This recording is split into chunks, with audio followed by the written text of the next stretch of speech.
মায়েরার একটা ভিডিও ছাড়ছি, সেখানে অনেকে কমেন্ট করছেন আপু মায়েরার বয়স কত আর এরকম এত চিকন কেন। তো যাই হোক, মায়েরার বয়স আর চিকনের কথায় পড়ে যাচ্ছি। তারপর প্রথমে একটা কথা বলি, আপনারা যারা প্রেগনেন্ট হয়েছিলেন আপুরা, তারা মানে ফ্যামিলির কাছ থেকে নিজের হাজবেন্ডের কাছে কি কতটুকু সাপোর্ট পাইছেন? এতটুকু তো বলছে যে তুমি সাবধানে থেকো, ভারী কাজ করো না, ঠিক মতো খাও, হাসি খুশি থাকো, এগুলো তো ঠিক মতো অন্তত করাইছে, তাই না? দোয়া করছে যেন আপনি ভালোভাবে ডেলিভারি থেকে ফিরে আসতে পারেন। করছে না?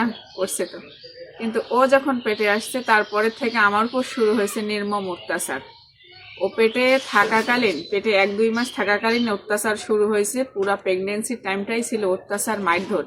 2-3 বার গেছিলাম আমি হাসপাতালে, 3-4 দিন করে থেকে আসছি মার খেয়ে খেয়ে। হ্যাঁ, আমাকে পেটে হাত দিয়ে বলা হয়েছে তুই বল তোর বাচ্চা জানি প্রতিবন্ধী হয়, তোর বাচ্চা জানি হচ্ছে ওটিতে থাকতেই মারা যায়, তুই জানি সিজারের অপারেশন থিয়েটার থেকে আর ফেরত না আসতে পারিস।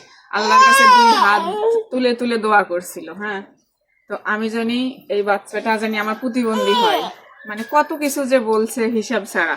এই বাচ্চা জন্মের পর আমি ওকে কখনো দুধ কিনে খাওয়াইতে পারবো না, এটা আমার বাচ্চা না। হ্যাঁ, অনেক কথা।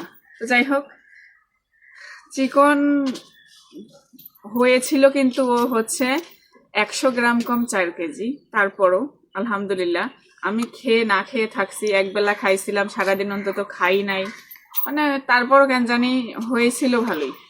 হ্যাঁ, আর পরে থেকে আর মানে গ্রোথ অতটা বাড়ে নাই। আমার আয়ান বাবা হওয়ার পরে যেরকম এই যে হাত পা ছিল মোটা, হওয়ার পরেই, আর ওর এখন 8 মাস বয়স, তাও কিন্তু মানে ওরকম কেন জানি চিকন।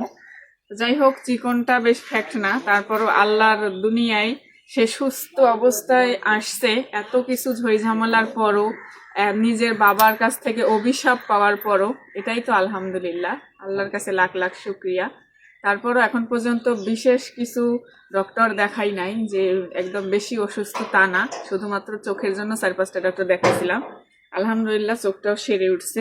তাছাড়া আমার বাচ্চার মানে তেমন কোনো অসুখ বিসুখও নাই, সবাই দোয়া করবেন ওর জন্য। তো জীবনে যা কিছু করছি এগুলা হচ্ছে মানে মৃত্যু পর্যন্ত হয়তো মনে থাকবে আমার। আমার এই বাচ্চাটাকে নিয়ে কি পরিমাণ ঝড়ঝাপটা সহ্য করছি, আর তার ভিতর থেকে এ বড় হয়েছে।